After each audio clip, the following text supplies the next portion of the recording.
Hey, what's up, you crazy kids? This is the Wrestling Old Head, and I'm off my rocker again, and I'm about to break down the Saturday night's main event final card like a shotgun. I'm going to break it down, give you my complete predictions and preview for this Saturday's big event, Nassau Coliseum, Saturday on NBC. They are going full on old school with this Saturday night's main event. The theme is, it is basically a time capsule. You are going to see, and it's going to look, feel, and even sound exactly like it did when it debuted in the 80s. Jesse Ventura is going to be on commentary. You're going to see Tito Santana and Jimmy Hart, Ted DiBiase, the like. It's going to be even the entrances and the lighting is going to be a glimpse into the past, if you will. And they have been teasing on social media and on Twitter, and for all intents and purposes, this has basically been a confirmed fact that we will be seeing a variation of the Winged Eagle WWF World Heavyweight Championship around the waist of the American Nightmare, Cody Rhodes.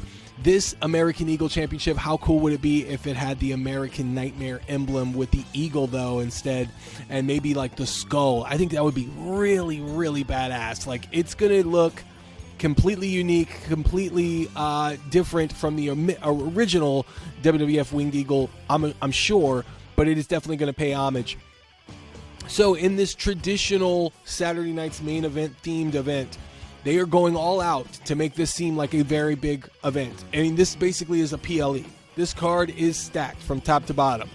And there's been a lot of rumor and innuendo. At the recording of this video, you're more than likely watching WWE SmackDown as this video is going out. So I must say, I have no idea what's going to happen on SmackDown.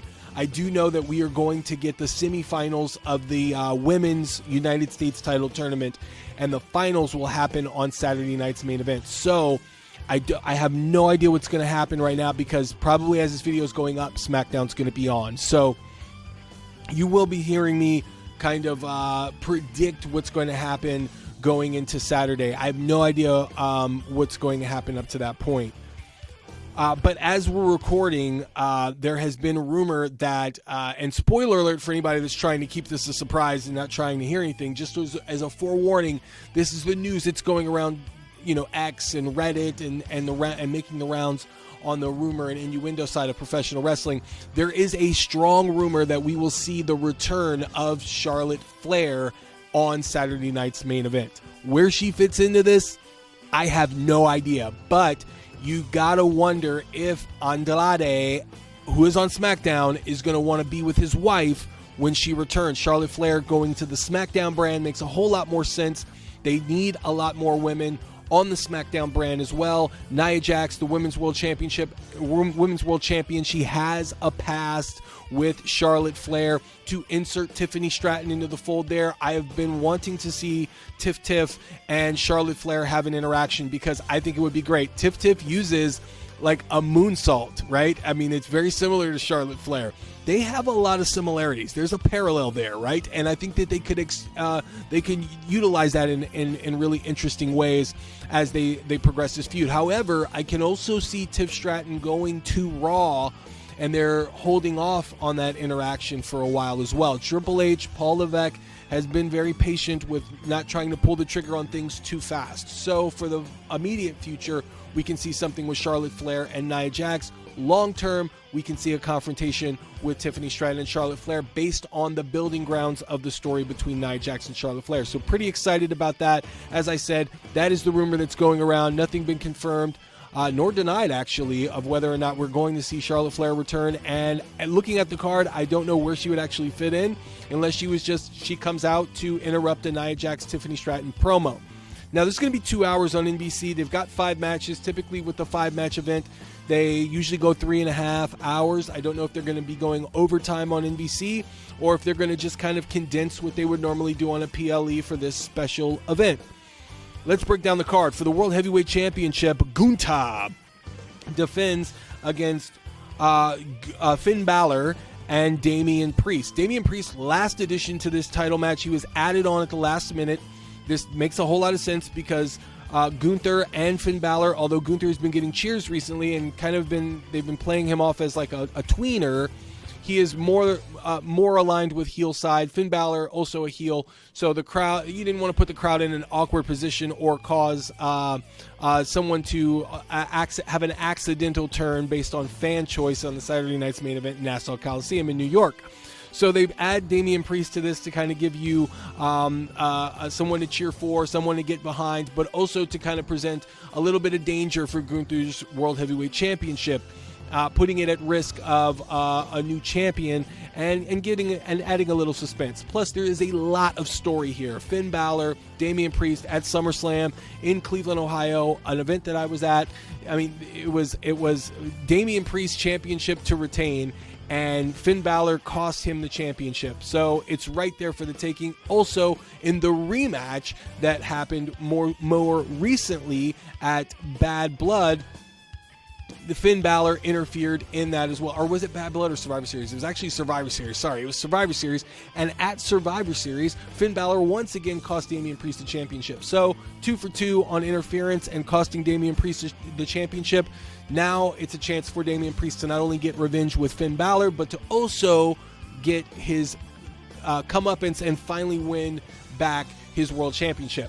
My prediction: it ain't going to happen. Gunther is going to retain here, and we may further on this Finn Balor, Damian Priest scenario. What you may be looking out for, and which may be interesting, is potentially Damian Priest, potentially Dominic Mysterio might get stick his nose in this business and potentially accidentally cost Finn Balor the championship match. You have been seeing slight teases of Finn Balor and Dominic Mysterio not being on the same page here, and so I would look for potentially them furthering that split with Dominic Mysterio making a rare mishap and costing Finn Balor his championship. So be on the lookout for that. But my prediction: the Linganalal.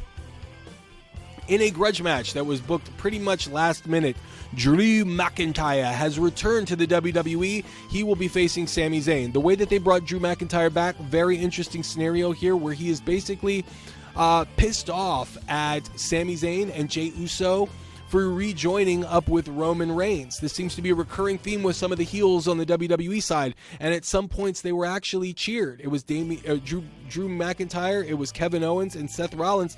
They were the enemies, mortal enemies of Roman Reigns. Roman Reigns made his return. He got the band back together, and it was as if all was forgotten. And we still have yet to see an apology or hear an apology from Roman Reigns to his crew about what he did. He has yet to fall on his shield. He has yet to fall on his sword. He has yet to be humble enough to step down. It is as if he is still operating as the tribal chief, and he's just looking to get his Ula Fala back. So it is a very interesting scenario that's going to eventually play out in front of us at some point, but they're definitely stretching it out. So as they're stretching that out, Drew McIntyre seems like he has a point here. You know, he seems like he's got a fair argument in stating that Sami Zayn and Jey Uso, it's almost if they've forgotten all the psychological and physical damage that Roman Reigns put on him and others in the WWE when he ran roughshod over him for 4+ years. So he has a strong point here, but usually the best villains do, and things do change. So Drew McIntyre coming back, attacking Jey Uso, and then also attacking Sami Zayn. This also due to Bronson Reed. Apparently there was a rumor going around that Bronson Reed injuring his ankle forced the WWE to bring back Drew McIntyre a little bit earlier. Don't know if that's true or not, but that's something that I've been hearing.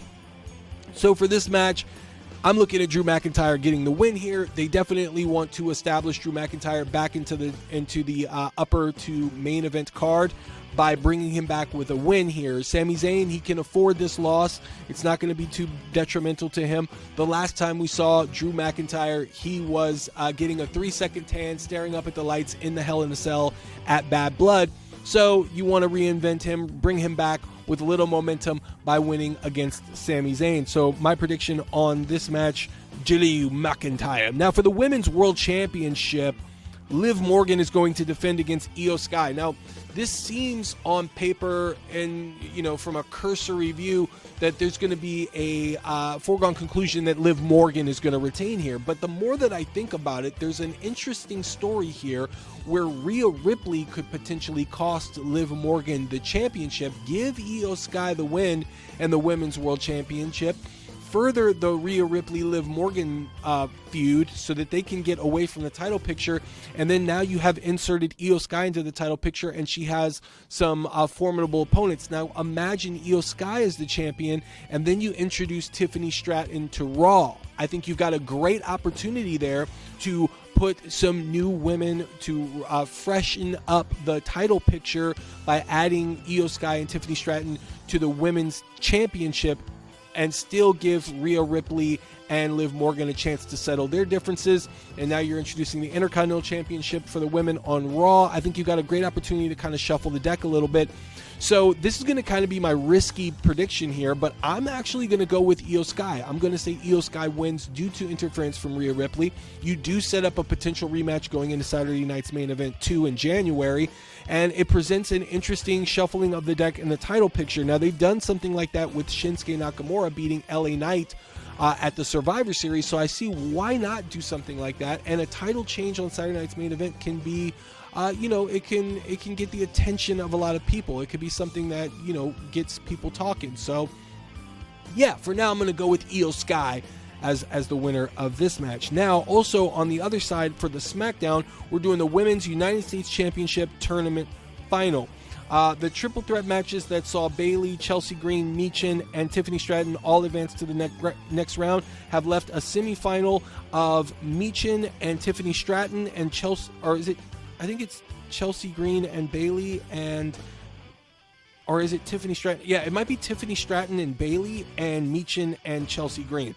Now, I see Chelsea Green coming away on top in that one, and I'm going to go with Bayley over Tiffany Stratton. I think it's going to be left with Chelsea Green and Bayley, and in that match, I feel that Chelsea Green is the perfect fit to win the Women's United States Championship. I think she has earned it. I think she has done the best that she can with the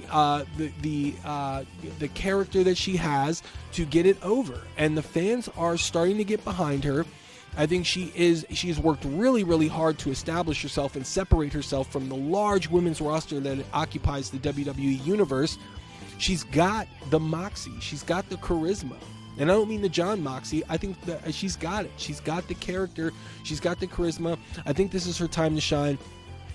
How she wins is a great question because I have no idea how she's going to win. I would like to think that it would be interesting if Bianca Belair came out and said that she saw footage of Bayley beating down Jade Cargill backstage. Like maybe through an investigation, Bianca Belair found out that it was Bayley, comes out, cost Bayley the match, and when everybody's like, whoa, did Bianca just turn heel? Come to find out that it's actually Bianca putting Bayley on Front Street for what she did to Jade Cargill so Bayley could get inserted in the War Games. I think it would be an interesting dimension for both characters if that were to play out, and then give Chelsea Green the win going into 2025 as the first ever WWE Women's United States Champion. So my prediction on that is Chelsea Green. For the undisputed WWE Championship, the American Nightmare Cody Rhodes goes against Kevin Owens. A lot of talk back and forth on the internet right now about who is going to win this match, and I love it. I'm here all for it because before a lot of the talk was being dispersed on the internet, there was a foregone conclusion that Cody Rhodes was going to retain his championship here, and now a lot of talk is starting to get muddled in there, and people are wondering if the best idea is maybe for Kevin Owens to win the championship here going into 2025, maybe go to Raw, and then Cody Rhodes can get his rematch on Saturday night's main event 2 in January, and maybe win back the championship going into WrestleMania. So I wrestled with this a lot, no pun intended here, but what I was thinking in my head when I was coming up with who I thought was going to win was it would make sense for Kevin Owens to actually win this championship by interference from Randy Orton. Now hear me out. Randy Orton would actually come out. You would think he was going at Kevin Owens, but then he went at Cody Rhodes. I think it would be an interesting dynamic if they did that and then give Kevin Owens the win. However, upon further, marinating on this idea, I think Cody Rhodes is going to retain here because you want to send the fans home happy. They're on NBC. The quarterback is Cody Rhodes. He is the quarterback of the WWE at this point. They're all behind him. He's going to have a custom-made belt, but how freaking cool would it be if Kevin Owens just won and just broke the belt or something like that? It would be phenomenal. But Cody Rhodes is going to win, retains his championship.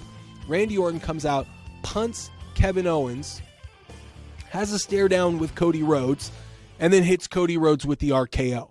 Now, I think that's a great conclusion, cliffhanger, for ending Saturday night's main event with the return of Randy Orton, and Randy Orton getting his revenge on Kevin Owens and then also targeting Cody Rhodes going into 2025. You've got a triple threat possibility for the WWE Undisputed Championship with Randy Orton returning, going after Kevin Owens, and then also letting it be known like, hey, Rhodes, you weren't there for me as a friend, man. You never called. You were never around. I know you're a busy guy, but I was hurt, man. My career could have been over, and I never got a call from you. This could all be sowing the seeds for that bastard Cody Rhodes to finally get what is coming to him as a heel.